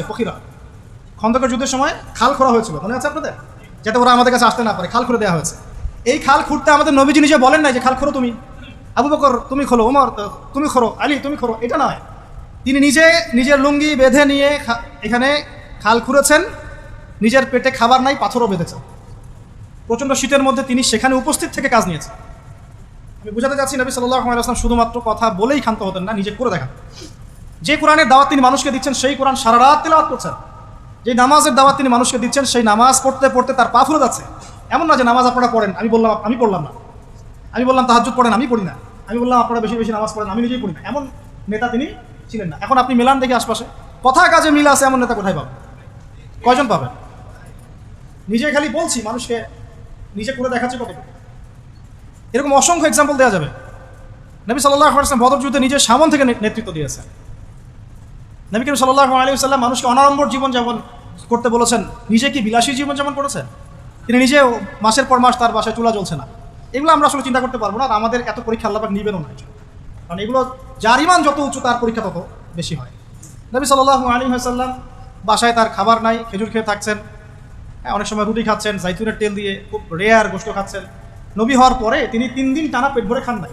তার মানে কি তিনি শুধু নিজে বড় বড় কথা বলেছেন? না, নিজেও সেটা আমল করে দেখিয়েছেন। খেয়াল করে দেখেন, নিজে মানুষকে খালি বলেননি তোমরা দান সদকা করো, বরং যেই তার কাছে হাত পাতত তাকেই তিনি দান করে দিতেন। দান করতে করতে করতে এমন একটা অবস্থা, ঘরে আয়েশা রাদিয়াল্লাহু আনহা থেকে শুরু করে অন্য স্ত্রীদের কারো ঘরেই কোনো খাবার নাই। ঈদের দিন তার ঘরে খাবার নাই। আয়েশা রাদিয়াল্লাহু আনহা বলছেন যে ইয়া রাসূলুল্লাহ, কিছু দিয়ে যান, আমরা ঈদের রান্নাবান্না করব। নবীজি কিছু দিতে পারলেন না, সুবহানাল্লাহ সাল্লাল্লাহু আলাইহি ওয়াসাল্লাম। তিনি চলে গেলেন ঈদের নামাজ পড়াতে। ঈদের নামাজ পড়িয়ে বাসায় এসে দেখলেন রান্নাবান্না হচ্ছে, মাশাআল্লাহ সবার ঘরে রান্না হচ্ছে। তো তিনি জিজ্ঞাসা করলেন খাবার কোথা থেকে আসলো? তখন তার স্ত্রীরা বললেন, আম্মাজান যারা ছিলেন রাদিয়াল্লাহু আনহা, আয়েশা রাদিয়াল্লাহু আনহা সম্ভবত বলেছেন যে আপনি যখন চলে গিয়েছেন তখন উসমান বিন আফফান রাদিয়াল্লাহু আনহু তিনি প্রত্যেক স্ত্রীর ঘরে একটা করে উট পাঠিয়েছেন। আপনারা ব্যবসায়ীরা উসমান রাদিয়াল্লাহু আনহুর মতো হয়ে যান এবং দিনের জন্য আপনাদের এই অর্থবিত্ত যা আছে ঢেলে দেন ইনশাআল্লাহ। যে ব্যক্তি দুনিয়া গোছাবে, আল্লাহ পাক তার পরকাল গোছাবেন না। যে ব্যক্তি পরকাল গোছাবে, আল্লাহ তার দুনিয়া গুছিয়ে দিবেন ইনশাআল্লাহ।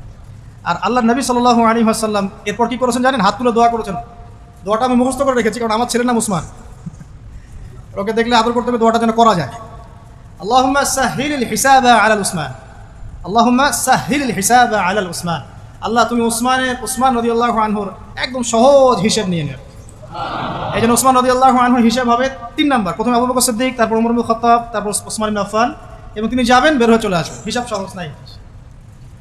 ওই যে দোয়া নবী সাল্লাল্লাহু আলাইহি ওয়াসাল্লাম করেছেন একদিনের আমল, এরকম লাইফ ছিল তার। নবী সাল্লাল্লাহু আলাইহি ওয়াসাল্লাম নিজে করে দেখাতেন, খালি বলেননি দান করো। আর আমরা মাশাআল্লাহ ওয়াজ মাহফিলে এসে দেখি যে দান উঠাচ্ছে।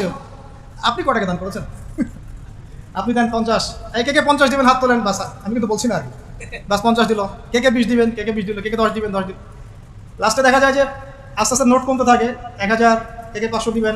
শেষে বলে ভাই খুচরাগুলোও দেই, ভাই খুচরাগুলোও দেই, খুচরাগুলোও দেই, ভাই খুচরাগুলোও দেই। এই হচ্ছে অবস্থা। তো বুঝতে চাচ্ছি আল্লাহ নবী সাল্লাল্লাহু আলাইহি ওয়াসাল্লাম খালি কথার মানুষ ছিলেন না, নিজে কাজ করে দেখিয়েছেন। আমরা নামাজ পড়তাম 5 ওয়াক্ত, পড়ি 5 ওয়াক্ত। আল্লাহ নবী সাল্লাল্লাহু আলাইহি ওয়াসাল্লাম নামাজ পড়তেন 8 ওয়াক্ত। বলুন কীভাবে? 5 ওয়াক্ত সালাত, তাহাজ্জুদ, এটাও একটা ওয়াক্ত ধরলাম আর কি। ইশরাক, চাশত, ইশরাক এবং চাশত, সালাতুদ দুহা, দেখেন কয়টা হচ্ছে? 8টা হচ্ছে। এছাড়াও যখনই ওযু করতেন নামাজ পড়তেন, যখন সময় পেতেন নামাজ পড়তেন। তিলাওয়াত তিনি শুধু নিজেই করতেন এমন নয়, মানুষের তেলাওয়াত শুনতেন। আপনারা ওই হাদিস জানেন, তিরমিজিতে আছে, আব্দুল্লাহ ইবনে আব্বাস রাদিয়াল্লাহু আনহু তেলাওয়াত শুনতে শুনতে তার চোখ দিয়ে পানি হচ্ছে। তো বললে অনেক কথা বলা যাবে, মোট কথা হচ্ছে এমন একটা আমল নাই যেটা তিনি শুধু বলেছেন নিজে করেন। একদম তাসবিহ তাহলিল থেকে শুরু করে, জিকির আজকার থেকে শুরু করে জিহাদ দিন কায়েম পর্যন্ত শুধু বলেন নাই, করে দেখিয়েছেন। একটা আমল তিনি শুধু বলেন নাই, করে দেখি। তার মানে আদর্শ নেতৃত্ব হতে হলে আমাদেরকে কথা শুধু বললেই হবে না, কাজ করে দেখাতে হবে। খালি বড় বড় গরম গরম রাজনৈতিক ভাষণ দিয়ে লাভ নাই, বরং কথা কাজ করে দেখাতে হবে। সমৃদ্ধি কাকে বলে, উন্নতি কাকে বলে, অগ্রগতি কাকে বলে, একটা নেশনের ডেভেলপমেন্ট কাকে বলে? শুধু মিলস, ইন্ডাস্ট্রিজ, ফ্যাক্টরিজ আর ফ্লাইওভার এগুলোর মানদণ্ড নয়। আপনি যদি ভুটানকে দেখেন, সেখানে এত এগুলো পাবেন না, আপনি ইন্ডাস্ট্রিয়াল রেভলিউশন পাবেন না, বাট তারা সুখী, হ্যাপি। তারা হ্যাপি, তারা কেউ না খেয়ে মরে, হ্যাপি। আমরা অনেক বড় বড় কথা বলি, অনেক কিছু বলি, আমি ওগুলো নিয়ে কনফ্লিক্টেও যেতে চাই না, তর্ক করতে যাচ্ছি না, কিন্তু আপনারাও জানেন ভালো করে এই কথা কাজে মিল নাই। এবং সত্যি কথা এটাই যে আমরা যা বলছি তা আসলে করছি, আমরা খেয়ানত করছি। আল্লাহর কাছে জবাব দিতে হবে, আল্লাহর কাছে জবাব দিতেই হবে। যেই হোক না কেন উপরে, যেই আসুক না কেন, তাকেই আল্লাহ পাক জিজ্ঞাসা করবেন, পুরো নেশনের হিসেব তাকে দিতে হবে। এটা খুব ডিফিকাল্ট। আবু যর রাদিয়াল্লাহু আনহুকে নবীজি বলতেন, তুমি জীবনেও নেতৃত্ব চেয়ে নিও না কখনো। তোমাকে জোর করেও যদি দেওয়া হয়, তোমাকে এটা ছুরিবিহীন জবাই করে দেওয়া হয়েছে, তোমাকে ছুরিবিহীন জবাই করে দেওয়া হয়েছে। আমরা কত কত সমস্যা দেখবেন। এডুকেশন নিয়ে আপনাকে আল্লাহ পাক জিজ্ঞাসা করবেন, জাতিকে কি শিখিয়েছ, হ্যাঁ, ইসলামের খেদমত নিয়ে জিজ্ঞাসা করবেন, অর্থনীতি নিয়ে জিজ্ঞাসা করবেন, তোমার জাতিকে সুদমুক্ত করতে পেরেছিলে কিনা। আপনাকে আল্লাহ পাক জিজ্ঞাসা করেন প্রশাসনিক বিষয়গুলো নিয়ে, সততার সাথে প্রশাসন চালিয়েছো কিনা, না দুর্নীতি করেছো, কখনো ঘুষ খেয়েছিল কিনা, কখনো কি কলমের খোঁচায় কোনো মাজলুমকে শাস্তি দিয়েছো কিনা, কেউ জুলুম করে নাই তাকে শাস্তি দিয়েছো কিনা। এক একটা হিসাব না দিয়ে কেউ পার পাবে না। বিশ্বাস করেন, আমি যে এই যে উসমান রাদিয়াল্লাহু আনহু হিসাবে কথাটা বললাম না, তার আগেও দুটো লাইন আছে হাদিসের মধ্যে। আবু বকর রাদিয়াল্লাহু আনহুকে আল্লাহ নবীজি বলবেন, তুমি সামনে যাও, কারণ আল্লাহ নবী সাল্লাল্লাহু আলাইহি ওয়াসাল্লাম সিজদায় পড়ে থাকবেন। আল্লাহ পাক তাকে যে তাসবিহ শিক্ষা দিবেন ওই সময় তিনি সেটা করবেন। ওটা আগেও কাউকে শিক্ষা দেন নাই, পরে কাউকে শিক্ষা দেন। এরপর আল্লাহ পাক বলবেন যে তুমি মাথা ওঠাও, সাল তুতি, তুমি চাও তোমাকে দেওয়া হবে। নবীজি তখন চাইবেন ওই দোয়াটা যেটা তিনি দুনিয়াতে করেন নাই, আল্লাহ আমার উম্মাত, আল্লাহ আমার উম্মাত। হিসাব শুরু করো। হিসাব শুরু হওয়াটাই একটা চ্যালেঞ্জ, হিসাব শুরু না হওয়াটাই কিয়ামতের দিন আমাদের জন্য প্যানিক অবস্থা। হিসাব শুরু হওয়াটাই একটা বড় চ্যালেঞ্জ। ওইখানে কেউ হিসাব শুরু করাতে পারবে না। আদম আলাইহিস সালাম পারবেন না, নূহ আলাইহিস সালাম পারবেন না, ঈসা ইবনে মারইয়াম, মূসা আলাইহিস কেউ পারবেন না। পরে আমাদের নবী সাল্লাল্লাহু আলাইহি ওয়াসাল্লাম এভাবে আল্লাহকে রিকোয়েস্ট করবেন, আল্লাহ হিসাবটা অন্তত শুরু করুন, তোমার বান্দারা কষ্টে, আজকে কষ্টে জর্জরিত। আবু বকর রাদিয়াল্লাহু আনহুকে আল্লাহ নবী বলবেন সামনে যাও। তিনি যেতে যেতে কান্নাকাটি শুরু করে, হালমা করে কান্নাকাটি শুরু করে দিন, ইয়া রাসূলুল্লাহ, আমি তো অনেক পর ইসলাম কবুল করেছি, সেই কত বছর বয়সে, আমি কিভাবে আগে হিসাব দিতে পারি। কারণ আল্লাহ রাব্বুল আলামিন তাকে রহমতের পর্দা দিয়ে ঢেকে নেবেন। এবং বলা হচ্ছে যে আমাদের মুমিনদের উপরে আমভাবে নূর এবং রহমত দেওয়া হবে, কিন্তু আবু বকর সিদ্দিক রাদিয়াল্লাহু আনহুকে খাসভাবে নূর আর রহমত দেওয়া হবে। কারণ আল্লাহ নবী সাল্লাল্লাহু আলাইহি ওয়াসাল্লামকে খাস সাহায্য করেছেন আবু বকর রাদিয়াল্লাহু আনহু। এবার উমর রাদিয়াল্লাহু আনহুর পালা আসবে, উমর ইবনে খাত্তাব একইভাবে কান্নাকাটি করবেন এবং আল্লাহ রাব্বুল আলামিন তার নেকিগুলো দেখাবেন। নবী সাল্লাল্লাহু আলাইহি ওয়াসাল্লাম বলেছেন যে কেউ যদি আসমানের সমস্ত তারাকে একত্রিত করে, ওর মিসাল আর উমর ইবনে খাত্তাবের নেকির মিসাল হবে। এরপরে ওসমান রাদিয়াল্লাহু আনহুর কথা তো বললামই। তারপর আলী ইবনে আবি তালেব, তার ব্যাপারে এসেছে সবচেয়ে তড়িৎ হিসাব তারা, সবচেয়ে ফাস্ট। আলী রাদিয়াল্লাহু আনহু একটা দোয়া করতেন, এই দোয়াটা আমরাও করি। তিনি দোয়া করতেন যে আল্লাহ, আমি চাই না যে আমাকে শিশু বয়সেই, কিশোরে বা যৌবনকালেই কোনো একটা অঘটন হলো বা দিনের জন্য কোনো একভাবে আমার ইন্তেকাল হয়ে, এটা আমি পছন্দ করি না। এটা আলী রাদিয়াল্লাহু আনহু বলতেন। বরং আমি চাই দিনের জন্য আমি খেদমতের পর খেদমত করতে থাকি এবং কষ্টের পর কষ্ট সহ্য করতে থাকি এবং শেষে গিয়ে শাহাদত লাভ করি। ঠিক আল্লাহ রাব্বুল আলামিন তাকে ওইভাবেই মৃত্যু দিয়েছে। এটা হচ্ছে আমার কাছে মনে হয় এটা সেই হাদিসের ব্যাখ্যা যে আল্লাহ পাক সম্পর্কে মানুষ যে ধারণা রাখবে আল্লাহ পাক তাকে সেটাই দিবেন। আমরা দোয়া করি আল্লাহ পাক আমাদের সবাইকে যেন তার ইবাদত করতে করতে দাড়ি সাদা করার তৌফিক দান করে এবং আল্লাহর রাস্তায় শাহাদত দান করে। তো এখন আসুন, সম্ভাবনা আছে তো? সম্ভাবনা আছে। আমরা ওয়ার্ল্ড অ্যাফেয়ার্স ঘাটাঘাটি করছি, সমকালীন বিশ্ব সম্পর্কে খোঁজখবর রাখছি। পরিস্থিতি কখন কোন দিকে কীভাবে মোড় নেবে কেউ জানে না। আজকে যা হয়েছে তা কি মানুষ জানতো, ভাবতে পেরেছিল এটা হতে পারে? ও বাই দ্য ওয়ে, এখন আপনি অনেকেই অনলাইনে পাবেন না, যাদেরকে অনেক লাভঝাপ করতে দেখেছেন এরা এখন সব ঘুমটা দিয়ে গর্তে ঢুকে যাবে। নাই, কোনো কথা নাই, চুপ। বরং দেখবেন ইসরায়েলের পক্ষ নিয়ে কথা বলা শুরু করেছে, না হামাসের এটা উচিত হয় নাই, না এটা উচিত হয় নাই, এটা কেমন আরও বেশি আগ্রাসন চালাবে। আরে ভাই, আগ্রাসন কি কম চালাচ্ছে নাকি এমনিতে? আমাদের একজন উস্তাদ এক কথা বলেন যে যদি প্রতিহত করা হয় তাহলে যে বিজয় হবে এটা নিশ্চিত না, কিন্তু প্রতিহত না করা হলে যে পরাজয় হবে এটা নিশ্চিত। তো তারা যদি প্রতিহত করে এটি অপরাধ। বিগত 70 বছর থেকে যে তারা আমাদের মা বোনদেরকে মেরে ফেললো, বাচ্চাদেরকে বোম্বিং করলো, এটা কিছু না, তখন ওদেরকে পাওয়া যায়। এখন একটু খুশি প্রকাশ করা, অভিনন্দন জানানো বা আলহামদুলিল্লাহ পড়ার মতো ইমান দেখা যায় না। তো আহলুন নিফাক ওয়াল আহলুল ইমান পার্থক্য হয়ে যাচ্ছে, আপনারা বুঝে নেন, চিনে নেন, এটা আপনারা বুঝে নেন। আল্লাহ পাক আমাদের সবাইকে ইমানদারদের কাতারভুক্ত করুন। 3 নম্বর পয়েন্টটা খুব ইম্পর্টেন্ট এবং এটা খুব বড় আলোচনা ছিল, কিন্তু আমি সময় সংক্ষিপ্ততার কারণে শর্ট করলাম। আপনারা বুঝে নেন যে আল্লাহ নবী সাল্লাল্লাহু আলাইহি ওয়াসাল্লাম শুধুমাত্র এমন নবী ছিলেন না যিনি শুধু কথা বলে ক্ষান্ত হতেন, দাওয়াত দিয়ে ক্ষান্ত হতেন, বরং নিজে সব কিছুর উপর সর্বাগ্রে আমল করে দেন। 4, নবী সাল্লাল্লাহু আলাইহি ওয়াসাল্লাম তার অনুসারীদের কারো সাথে, ভালো করে শোনেন, আল্লাহ নবী সাল্লাল্লাহু আলাইহি ওয়াসাল্লাম তার অনুসারীদের কারো সাথে কখনো খারাপ ব্যবহার করতেন। মানে সূরা আল ইমরানের একটা আয়াত আছে, এই গাড়িতে আস্তে আস্তে ভাইয়ের সাথে আয়াতটা নিয়ে কথা হচ্ছিল, আপনারা পড়ে দেখবেন। সূরা আল ইমরানের একটা আয়াত আছে, ফাবিমা রাহমাতিন মিনাল্লাহি লিনতা লাহুম, এটা আল্লাহ পাকের রহমত যে তুমি তোমার অনুসারীদের সাহাবীদের প্রতি কোমল হয়েছে, দয়ালু হয়েছে। এমনিতেই তিনি রাহমাতাল লিল আলামিন, এমনিতেই তিনি সবার উপরেই দয়া করেন। তার উপরে তার অনুসারী যখন, মানে সাহাবায়ে কেরাম, তার ফলোয়ার্স, তাদের প্রতি তিনি ছিলেন লিনতা লাহুম, খুবই নরম, কোমল, নম্র। তুমি যদি তাদের প্রতি কঠোর হতে, মানে তুমি যদি অনুসারীদের প্রতি খুব কঠোর হতে, রূঢ় স্বভাবের হতে, তোমার কাছ থেকে তারা সরে চলে যাবে। একটু খেয়াল করে দেখেন, আমরা যারা ধর্মতাত্ত্বিক নেতৃত্ব দিচ্ছি বা অন্য জায়গায় দিচ্ছি, আমরা একটু কঠোরতা বেশি আরোপ করি না? কঠোরতা, বকাঝকা করা, গালিগালাজ করা, ইজ্জত হানি করা, যাকে তাকে ধুয়ে দেওয়া অনলাইনে একদম, হ্যাঁ, মানে যার তার বেইজ্জত করা, এটা আমরা বেশি করি। এই কারণে আপনার কাছে কেউ যাচ্ছে না, এই কারণেই আপনার কাছ পর্যন্ত কেউ যাবে না, বিকজ আপনার কাছে সে তো সেই ভালোবাসা পায় নাই। আবার আমরা এমন মানুষ পেয়েছি যারা এগুলোকে ভুলে গিয়ে সবাইকে বুকে টেনেও নিতে পারে, এমন মানুষের উম্মতে আছে আলহামদুলিল্লাহ। কিন্তু সফল নেতৃত্বের গুণাবলী হতে হলে এখানে আমাদেরকে লিনতা লাহুম এই স্বভাবটা থাকতে হবে, যে আমরা যেন অনুসারীদের প্রতি নরম হই। কারণ আমরা তো 1400 বছর পরের জেনারেশন, মানে আমাদের মধ্যে কেউই পিউরিফাইড না। আমাদের মধ্যে না সেই নববী যুগের কোনো নেতা আছে, আর না নববী যুগের কোনো অনুসারী আছে। তাহলে আমাদের ক্ষেত্রে কত সবরের দরকার সেটা আমাদেরকে ভাবতে হবে। তিনি ছিলেন নরম, কোমল, দয়ালু, এবং তিনি কাউকে কারোর সামনে বেইজ্জত করতেন না। কিন্তু একটা মিসাল দিচ্ছি আপনাকে, একজন ব্যক্তি এসে মসজিদে ঢুকে বেদুইন, সে তো জানে না, কালচার্ড না, সে আনকালচার্ড, কারণ সে তো মরুভূমির ওই দূর প্রান্ত থেকে আসে, সেখানে সেভাবেই করে ইস্তেঞ্জা, সে মসজিদের কর্নারে ইস্তেঞ্জা করে দিচ্ছে। আমাদের এখানে কেউ যদি মসজিদে ইস্তেঞ্জা করে আপনি কী করবেন? স্বাভাবিক এই কাজই করবো আমরা। সাহাবীরা কিন্তু তেরে গিয়েছিলেন, তখন আল্লাহ নবী সাল্লাল্লাহু আলাইহি ওয়াসাল্লাম কি বলছেন? তিনি বলছেন, হে আমার সাহাবীরা, পানি নিয়ে এসে এখানে পানি দিয়ে দাও। তো এই যে সাহাবীরা, হে আমার সাহাবীরা পানি এনে পানি দিয়ে দাও, এই সাহাবীদের মধ্যে কিন্তু আবু বকর, ওমর, ওসমান, আলী তারাও ছিলেন রাদিয়াল্লাহু আনহুম আজমাইন। একজন সাহাবীর এক পাল্লায় রাখা হলে আর এখনকার বিশ্বের সমস্ত মানুষকে আরেক পাল্লায় রাখা হলে আমরা কিন্তু মিলাতে পারবো না। সেই সাহাবী থেকে নবীজি বললেন পানি এনে পানি দিয়ে দাও। এটাকে বলে টিচার, আদর্শ টিচার। আদর্শ টিচার কেমন হয়? এরপরে সেই বেদুইন হাত তুলে দোয়া করছে, আল্লাহ তুমি আমাকে মাফ করো আর মুহাম্মাদকে মাফ করে দাও, ব্যাস।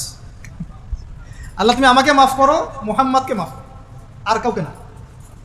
তখন নবী সাল্লাল্লাহু আলাইহি ওয়াসাল্লাম গিয়ে বললেন, তুমি দোয়া কেন সংক্ষিপ্ত করলা, দোয়াকে প্রশস্ত করো। তারপর তিনি দোয়া করলেন, আল্লাহ আমাদের সবাইকে মাফ। মানে তার খারাপ লেগেছে, আমাকে এভাবে তেরে আসবে কেন? আর একদিন তিনি নামাজ পড়ছেন, পিছনে একজন সাহাবী নবী সাল্লাল্লাহু আলাইহি ওয়াসাল্লাম তিলাওয়াত করছেন, উনিও জোরে জোরে তিলাওয়াত করছেন। মানে আমরা পড়ি না আলহামদুলিল্লাহি রাব্বিল আলামিন, উনিও জোরে জোরে পড়া শুরু করেছেন। তো অনেকেই এটা দেখে খুব মানে বিব্রত, নামাজ শেষে তাকে ধরা হলে পড়তেছে কেন?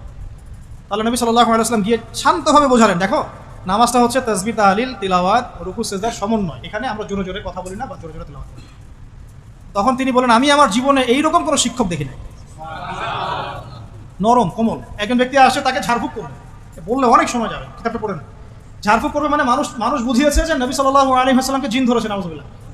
তারা মনে করে আল্লাহ নবীর কাছে ওহী আসে না, তাকে জিন আসর করে, নাউযুবিল্লাহ। তো সে আসছে ঝাড়ফুঁক করবে, তখন সামনে বসতে বলেছেন জিমাত আল-আজদি, তার নাম, অনেক দূর থেকে আসছেন তিনি।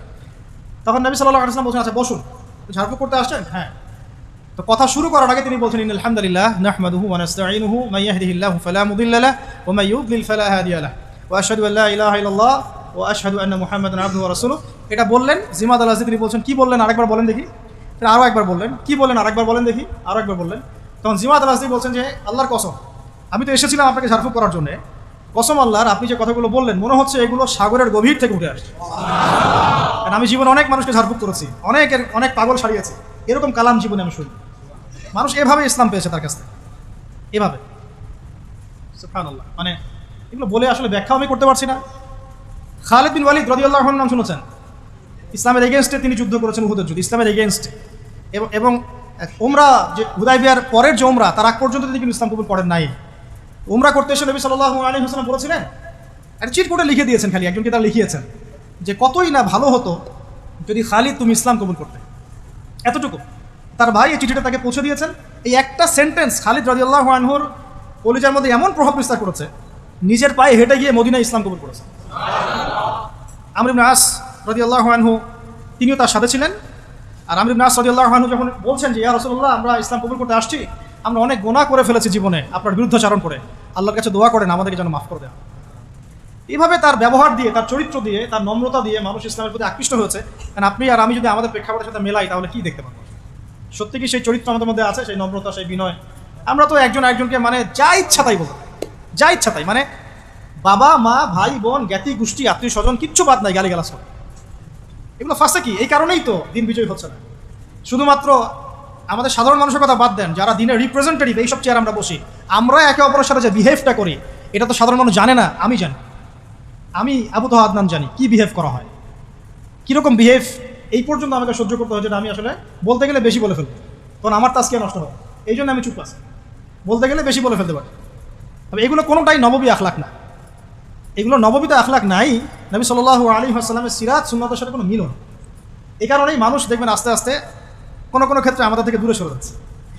আর নবী সাল্লাল্লাহু আলাইহি ওয়াসাল্লাম অনুসারীদের প্রতি এত কোমল রহমদিল ছিলেন। সুবহানাল্লাহ, একজন সাহাবী একটা কুফরি কালিমা পড়ে আসছেন, তাকে প্রচণ্ড নির্যাতন করা হয়েছে। তার নাম আম্মার বিন ইয়াসির রাদিয়াল্লাহু আনহু। জোর করে একটা কালিমা আদায় করা হয়েছে, বল মুহাম্মদ ভালো না, বল মুহাম্মদ ভালো না সাল্লাল্লাহু আলাইহি ওয়াসাল্লাম। মার কিন্তু কঠিন জিনিস। এগুলো বললে অনেকে ইমান চাঙ্গা হয়, অনেকে ঠিক ঠিক বলেন, দুটা মায়ের পিঠের উপর পড়লেই আর দেখবেন সব শেষ। কঠিন বিষয় এগুলো, খুব কঠিন। যাদের এইসব অভিজ্ঞতা নাই তাদেরকে সব বলেও লাভ নাই। যাই হোক, বাই দ্য ওয়ে, তো এই সাহাবী তখন বলে ফেলেছেন একটা কথা, মারে সহ্য করতে না পারে বলে ফেলেছেন। আর কাঁদতে কাঁদতে দৌড় দিয়ে তিনি নবী সাল্লাল্লাহু আলাইহি ওয়াসাল্লামের কাছে গেলেন, কোথায় আল্লাহর রাসূল, আমাকে নিয়ে চলো, আমি তার পা চুম খাবো ইত্যাদি। সূরা নাহলে এই আয়াতটা আসছে সম্ভবত, না না আসলে না। তো একটা হচ্ছে এরকম যে যাদের মন ইমানে পরিপূর্ণ, তাদেরকে যদি জোর করে এরকম কোনো কথা আদায় করা হয়, এতে তাদের কোনো ইমানের ক্ষতি হবে না। আম্মার বিন ইয়াসির রাদিয়াল্লাহু আনহু সম্পর্কে একটা আয়াত নাযিল হয়েছে। তো আমি বলতে চাচ্ছিলাম যে এত মহব্বতের মানুষ ছিলেন তিনি, তার কাছে যে কোনো দুঃখ কষ্ট শেয়ার করা যেত। নিজের সমস্যা, নিজের দুঃখ, নিজের কষ্ট, নিজের অসহায়ত্ব তার কাছে শেয়ার করা যেত। তিনি মনে হতো তিনি আপন কেউ, আমাদের সবচেয়ে আপন মানুষ, সবচেয়ে প্রিয় কেউ, সবচেয়ে মহব্বতের, যার কাছে মন খুলে কথা বলা যায়, যার উপর ভরসা করা যায়, যার কাছে দোয়া নিলে সমস্যা কেটে যায়। আর তিনি এমন একজন মানুষ ছিলেন যার কাছে গেলে সমস্ত প্রেশার, পেইন রিলিফ হয়ে যেত। অনেক সাহাবী, আমাদের টাইম লিমিটেশন দেওয়া হয়েছে, অনেক সাহাবী শুধু বাসায় যেতেন আবার ফিরে আসতেন তাকে একবার দেখার জন্য। বাসায় যেতেন আবার ফিরে আসতেন, উঁকি মেরে দেখতে আসতেন কেমন দেখে আসতেন। আপনি এখনও রওজায় যান মদিনায়, দেখবেন আপনার বারবার জিয়ারত করতে ইচ্ছা করবে, আরেকবার দেখে আসে, আরেকবার সালাম দিয়ে আসে। তাহলে জীবিত থাকতে তিনি কেমন ছিলেন এটা তার বলার অপেক্ষা রাখে, এটা বলার অপেক্ষা রাখে। এখনো মনে হয় যে আমরা তাকে পেলে তার পা ধরে চুমু খাইতাম, হাত ধরে চুমু খাইতাম, কপালে চুমু খাইতাম, জড়ায় ধরতাম, ইয়া রাসূলুল্লাহ উম্মার আজকে এই অবস্থা, ইয়া রাসূলুল্লাহ আমাদের আজকে এই অবস্থা। আমরা তো এরকম করতাম, পাগল হয়ে যেতাম। তখন এখন চিন্তা করেন, আমরা যারা দিন নিয়ে এভাবে চলছি, চলাফেরা করছি, আমরা অন্যায় করছি, জুলুম করছি, দুর্নীতি করছি, দিনের ইলম শিখছি না, উম্মার বিভক্তি বাড়াচ্ছি, আমরা কোন মুখ নিয়ে তার সামনে দাঁড়াবো? আমরা কি সত্যিই আমাদের মধ্যে অনেস্টি নিয়ে তার সামনে দাঁড়াতে পারবো? আল্লাহ নবী যদি বলেন যে কোরআন শিখে আসছি নাকি, আমার সুন্নতে আমল করছো কি, হালাল কি খাইছিলা, কোরআনটা যে রেখে আসছিলাম পড়েছিলা কি, মানুষকে দিনের দাওয়াত দিয়েছিলা কি, ইত্যাদি ইত্যাদি, আমরা কোন প্রশ্নের উত্তর দিতে পারবো? তোমাকে আল্লাহ আমার উম্মতের শাসক করেছিল, তুমি কি আমার উম্মতকে সৎ পথে চালিয়েছিলে? তুমি কি ওমরের উত্তরসূরি হতে পেরেছিলে নাকি দাজ্জালের উত্তরসূরি হয়েছে? আমরা কি অ্যান্সার দিব? জাস্ট আপনাদেরকে ভাবার নসিহত করছি আর কি। জাস্ট ভাববেন, এগুলো ভাবলে অনেক উত্তর পেয়ে যাবেন এবং তখন দেখবেন নিজের মধ্যে পরিবর্তন আসবে ইনশাআল্লাহ। খালি ভাবতে হয়, আমাদের ক্রিটিক্যাল থিঙ্কার্স দরকার, যারা বিচক্ষণ চিন্তাবিদ, এরকম মানুষ দরকার। 4টা বলেছি না 5টা? 4টা। আচ্ছা 5টা দিয়ে শেষ করবে, হ্যাঁ। আচ্ছা লাস্ট 5টা হচ্ছে, দেখুন একটু রিমাইন্ডার দেই, নবী হওয়ার আগে নববী আখলাক আমরা সবাই লালন করবো ইনশাআল্লাহ। 2 নম্বর ইলমের চর্চা, ধারক বাহক হওয়া, মানুষকে দিনের ইলম শেখানো এবং সেই ইলম অনুযায়ী নিজে আমল করা, আমল করে দেখানো, নিজে আগে দৃষ্টান্ত স্থাপন, ঠিক আছে। আর তারপর 4 নম্বর বলেছি, তিনি সব অনুসারীদের প্রতি খুব কোমল, নরম এবং রউফ ছিলেন। এত কোমল, নরম, রউফ যে কিয়ামতের মাঠে তিনি তার দোয়াটাকে স্থগিত রেখেছেন, আমাদের সুপারিশের জন্য করবেন ইনশাআল্লাহ। আর ইনশাআল্লাহ তার সুপারিশ পাওয়ার পরে কবিরা গুনাহগার এই উম্মতের মানুষরাও জান্নাতে চলে যাবে ইনশাআল্লাহ। কবিরা গুনাহ করলেও এই উম্মতের মানুষরা জান্নাতে যেতে পারবে ইনশাআল্লাহ, যদি তাদের কালিমা তাওহীদটা ঠিক থাকে, ঠিক আছে। তো 5 নম্বরটা দিই, যে শেষ করে দিই, সেটা হলো তিনি অনুসারীদেরকে ঐক্যবদ্ধ রাখতে বদ্ধপরিকর থাকতেন। অনুসারীদের মাঝে কোনো রকম বিশৃঙ্খলা, বিভক্তি যেন সৃষ্টি না হয়, এরকম সফল নেতা ছিলেন মুহাম্মদ সাল্লাল্লাহু আলাইহি ওয়াসাল্লাম। কারণ আপনি যখনই বিভক্তির দিকে চলে যাবেন, কোনোভাবেই আর এই জাতিটাকে নিয়ে আপনি বিজয় অর্জন করতে পারবেন। তো খেয়াল করে দেখেন, না এখানে না নবী সাল্লাল্লাহু আলাইহি ওয়াসাল্লামের সময় কোন আনসার মুহাজির বিভক্তি ছিল, দলাদলি ছিল না। একদিন খালি একটু কনফ্লিক্ট হয়ে গেছে মদিনায়, তাই না? আওস এবং খাজরাজ এবং মুহাজিরদের মধ্যে, আমরা আগে পানি নিব না আমরা আগে নিব, আমরা মুহাজির, আমরা হিজরত করে আসছি, আমরা আনসার, আমরা তোমাদেরকে জায়গা দিয়েছি, একটু কনফ্লিক্ট হয়ে গেল। নবী সাল্লাল্লাহু আলাইহি ওয়াসাল্লাম চেহারা লাল হয়ে গেছে, তার রাগ হলে তার চেহারা লাল হয়ে যায়, গিয়ে বলেন, আমি বেঁচে আছি, বেঁচে থাকা অবস্থায় তোমরা এই কাজ করছো। আর আমরা এখন নিজেরাই এই উম্মাটাকে 1000টা দলে ভাগ করতেছি। আর এই বিভক্তির কারণে আপনি বাংলার মাটিতে দিন কায়েম করতে পারবেন না। আপনি 100 বছর চেষ্টা করেন, পারবেন না ইনশাআল্লাহ। বলেন আবার ইনশাআল্লাহ বললেন কেন? কারণ আমি জানি তো পারবেন, আমি কনফিডেন্ট আমার কথা। একটা বিভক্ত উম্মা দিয়ে কখনো আপনি ইসলামী হুকুমত, খেলাফত কিছু কায়েম করতে পারবেন যতক্ষণ না আপনি ইউনাইটেড হচ্ছেন। এবং ইউনাইটেড সবাইকে হতে হবে, নট নেসেসারি। যারা হকপন্থী তাদেরকে হতে হবে, যারা বাতিলপন্থী, পাক্কা মুশরিক, পাক্কা বেদাতি, বাদ দেন ওদের কথা। যারা হকপন্থী অ্যাটলিস্ট তারা তো একটা জায়গায় বসবে, একটা টেবিলে বসবে। এই টেবিলে বসাতেই পারবেন না আপনি। এই টেবিলে বসাতে গেলে দেখবেন কত প্রতিবন্ধকতা। অমুক মাহফিলে থাকলে আমি ওয়াজ করবো না, তমুক বই লিখলে আমি লিখবো না, অমুকের বই ছাপাইছো কেন, আমারটা ছাপানো যাবে না। সুবহানাল্লাহ, মনটা যে কত সংকীর্ণ আমাদের এখন পর্যন্ত। আল্লাহ পাক আমাদেরকে এটা বোঝার তৌফিক। আল্লাহর নবী সাল্লাল্লাহু আলাইহি ওয়াসাল্লাম অনুসারীদের মধ্যে খুব ইউনিটি বজায় রাখতেন, কোনোভাবেই যেন তাদের মধ্যে কোনো রকম বিশৃঙ্খলা না সৃষ্টি হয়। আর এটা বজায় রাখার স্বার্থে তিনি অনেক সময় কেউ অপরাধ করলেও এটাকে পাশ কাটিয়ে এড়িয়ে যেতেন, কারোর নাম ধরে সরাসরি তাকে আঘাত করতেন না, বরং মিম্বরে উঠে বলতেন, কিছু কিছু মানুষ এই কাজ করছে, এই কাজগুলো করা ঠিক নয়, কাউকে আঘাত করতে না সরাসরি। একজন সাহাবীর নাম জানেন, হাতিব ইবনে আবি বালতা, নাম শুনেছেন আপনি? সাহাবী, বদর যুদ্ধ করেছেন রাদিয়াল্লাহু আনহু। নবী সাল্লাল্লাহু আলাইহি ওয়াসাল্লাম মক্কা অভিযান পরিচালনা করবেন, এটা গোপন একটা চিঠিতে লেখা আছে, কিন্তু কেউ জানে না। আল্লাহ নবীর ডিপ্লোমেসি নিয়ে আমি কালকে কথা বলবো ইনশাআল্লাহ। তিনি অনেক বিচক্ষণ একজন মানুষ ছিলেন, অনেক ডিপ্লোম্যাটিক ছিলেন। তিনি কাউকে জানতে দেন নাই, বুঝতে দেন নাই যে মক্কা আমরা আক্রমণ করতে যাচ্ছি, ঠিক আছে। তো একটা চিঠির মধ্যে হাতিব ইবনে আবি বালতা তিনি লিখে দিয়েছেন, মক্কায় তার পরিবার আছে, যে এরকম আক্রমণ হতে পারে, তোমরা একটু সাবধানে, বুঝেন না কথা। তো এখন এই চিঠিটা একটা মেয়েকে দিয়ে পাঠিয়ে দেওয়া হয়েছে। তো জিবরাইল আলাইহিস সালাম এসে তো খবর দিয়ে দিয়েছেন আল্লাহ নবী, সুবহানাল্লাহ। এবার আল্লাহ নবী সাল্লাল্লাহু আলাইহি ওয়াসাল্লাম আলী রাদিয়াল্লাহু আনহুকে বলতে, যাও ওই যে ওইখানে একটা মহিলা পাবা, ওকে ধরবা, যদি ও না দেয়, স্বেচ্ছায় না দেয়, ওর কাপড় খুলে হলো ওকে ওটা বের করবা। প্রয়োজনে এরকম ইনিশিয়েটিভ নেওয়া জায়েজ আছে শরীয়ত। আলী ইবনে আবি তালিব গিয়ে বলছেন যে দাও, চিঠি দাও। হাতিব ইবনে আবি বালতা চিঠি দাও। সে বলছে, নাই আমার কাছে চিঠি নাই। বলে, চিঠি না দিলে কিন্তু এখানে তোমাকে নগ্ন করে একদম বের করবো সব কিছু। ভয়ে সে চিঠি দিয়ে দিয়েছে। তো এখন এই যে আপনার একটা অপরাধ কিনা, এটা রাষ্ট্রীয় অপরাধ কিনা, এটা আপনি রাষ্ট্রীয় সেন্সে চিন্তা করেন, একটা অপরাধ। এটা গোপন তথ্য আপনি আগে নথিপত্র ফাঁস করলেন কেন? যে বলে না গোপন নথিপত্র ফাঁস হয়ে গেছে। নবী সাল্লাল্লাহু আলাইহি ওয়াসাল্লামের কাছে অনেকে হাতিব ইবনে আবি বালতা রাদিয়াল্লাহু আনহু সম্পর্কে নেগেটিভ কথা বলা শুরু করলো। ইয়া রাসূলুল্লাহ, তাকে শাস্তি দেওয়া দরকার, তাকে এই করা দরকার, সেই করা দরকার। এর মধ্যে উমর রাদিয়াল্লাহু আনহু ছিলেন, এবং তো অগ্রগামী এগুলো। নবীজি বললেন, না, সে আমাদের একজন, এবং সে একজন বদরি সাহাবী। আর তুমি কি জানো না, যারা বদরের যুদ্ধ করেছে তাদের সব আগের পিছের গুনাহ মাফ হয়ে গেছে।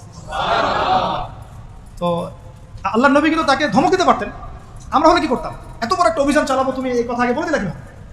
কিচ্ছু বললেন, বরং সমস্যাটাকে সলভ করলেন। আর হাতিব ইবনে আবি বালতা নিজে বুঝতে পারলেন, ইস্তেগফার করতে লাগলেন। বরং তিনি কি করেছেন, তিনি সারা জীবন দোয়া করেছেন, আল্লাহ, আমি যে সেদিন একটা অপরাধ করে ফেলেছিলাম, আল্লাহ আমাকে শাহাদাতের মৃত্যু দিও, যাতে করে আমার এই ঋণটা শোধ হয়ে যায়। আল্লাহ পাক তাকে সেই মৃত্যু দিয়েছেন।